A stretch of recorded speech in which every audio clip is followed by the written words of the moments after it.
Hey, I'm so excited. Did you know the new immersive goggles?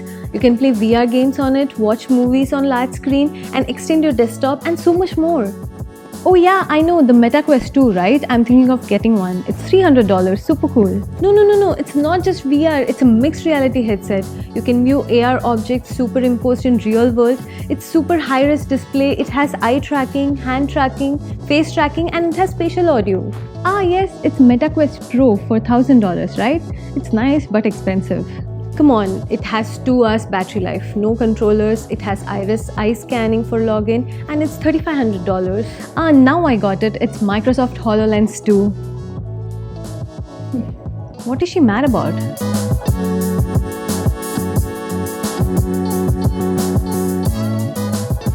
Apple Vision Pro, a fancy name for a mixed reality headset from Apple which will launch next year for $3,500. Being an Apple fangirl myself, I would have to say this Apple mixed reality is not for many. In fact, it wouldn't be for any. With so many features like eye tracking, high resolution display, spatial audio, why am I being harsh about it? Let's find out. Apple Vision Pro is a mixed reality headset where it can overlay images and objects in a real world. AR/VR headsets are not new, starting from Google Cardboard VR, which was just a few dollars, till Microsoft HoloLens, which cost $3,500. There is a wide variety and target audience for each product. Facebook took a big bet on metaverse with its Meta Quest series. When Apple also enters the space, all eyes are on Apple because they usually give the most refined experience compared to the existing competitors. Same is what Apple is trying with the Apple Vision Pro. First, let's talk about the technology that goes into the Apple Vision Pro, and then let's talk about the experience. In my opinion, the Apple experience is the big differentiator here, which we will cover later.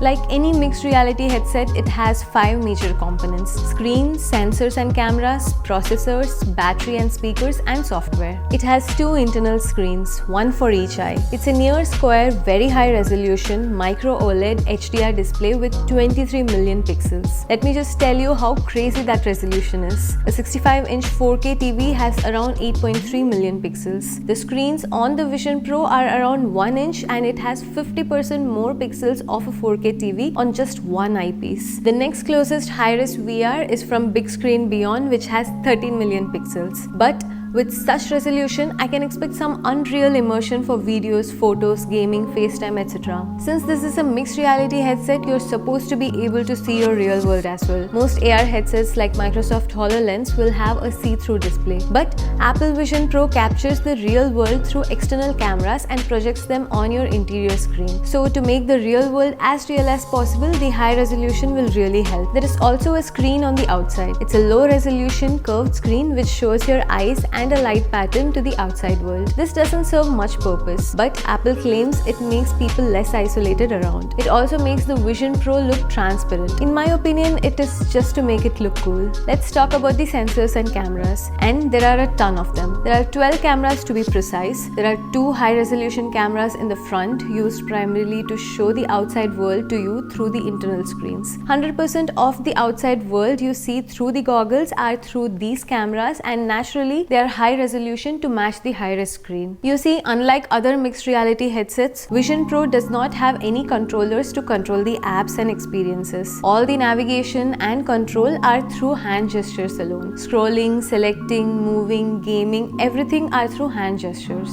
So the Vision Pro needs to see exactly what your hands are doing all the time, and hence the plethora of cameras. There are 4 more downward-facing cameras and 2 side-facing cameras. They will recognize wherever your hands are and appropriately control the apps. To make the 3D world more believable, there is also a true depth sensor and LiDAR scanner for it to know about your surroundings. These are just on the outside. On the inside, there are 4 more cameras. These 4 cameras are for tracking your eye movements, for eye scanning and logging, to show your eyes to the outside world, and for FaceTime calls to replicate your facial expressions. Just to keep it realistic, as futuristic as it sounds, Microsoft HoloLens 2, which got released over 4 years ago, had all all these exact same features like eye tracking, using iris scanning for login, using them for realistic video calls, etc. Even Meta Quest Pro has all these features. Apple is just trying to make it more mainstream. To power all the apps and experiences, Vision Pro comes with two chips, the primary one being the M2 chip, powering the rest of the Apple laptops. I will give it to Apple on this one. Putting an M2 chip on an AR headset is the biggest achievement in my opinion. It's not the cameras, it's not the speakers, it's not the sensors, and it's not the technology that will make this a standout device. It's what the Vision Pro can do with all that sensor information, and with M2 it can do a lot. Apps can make millions of calculations every microsecond to give the best experience users can. And in my opinion, this is where Apple Vision Pro will make itself separate from Meta Quest Pro, HoloLens, or any other MR headset for that matter. To offload the camera sensors and gesture control data calculation, Apple has another chip called the R1 chip, which will take off some load off of M2. These two chips will enable developers to bring very competent apps to the Vision Pro. There are two speakers on each side for spatial audio, and Apple is also building Vision OS, the new operating system for its headset. To keep the headset light, the battery is not on the headset itself, but it's detached like a power bank tethered to the headset through a cable. It has a max of 2 hours of battery life as claimed by Apple. Okay, let's talk about the experiences. What can you do with Vision Pro headset? You can watch your movies and TV shows on a large screen like how you would do in a theater. Second, you can perform a lot of tasks you can do on your iPhone like respond to messages, listen to music, browse web, capture photos through the camera, view your photos, take notes, expand your Mac display to larger screen, etc. Though most of these functionalities are already available with other headsets, Apple has smartly made this experience so much better with a good interface, easy gestures, and excellent eye tracking. From the demos, it feels very fluid and natural to interact with the Vision Pro, and just navigating through the apps and interface through hand gestures and eye movements are miles ahead of the competition. This is where Apple shines the best, and now it's up to developers to take advantage of the technology and build apps that bring most value to users. Everything seems great, right? Amazing technology, great experience, immersive AR. Where does it fall apart? My problem is with the target audience at the target price. Microsoft HoloLens was clearly aimed at enterprise customers for $3,500. They did not even attempt to market it for consumers. But Apple is marketing it for consumers, and if I have to pay $3,500, it has to replace quite a few of my devices. Think about it. I'm ready to pay $1,000 for a smartphone because it can replace my dumb phone. It replaces my camera, it replaces my organizer, it brings enormous functionality through apps 24/7. Now, if I have to pay $3,500, it should at least replace my phone and then some more. With just 2 hours of battery life, it can never replace my phone. When you're getting a FaceTime call or a message, would you reach out for your phone, or would you run to charge and put your headsets on? And second, don't even think of using this device outside of your home. People have tried VR in planes and buses to be more productive, let alone looking dorky. The experience was straight up not good. A lot of experiences that Apple is promising through Vision Pro, however good that is, it's better on a phone or a laptop for less than half the price. A legit experience which is objectively better on VR than on a phone or laptop is gaming. The immersion and realistic gameplay cannot be matched on a phone. But there are two main downsides to this on Apple Vision Pro.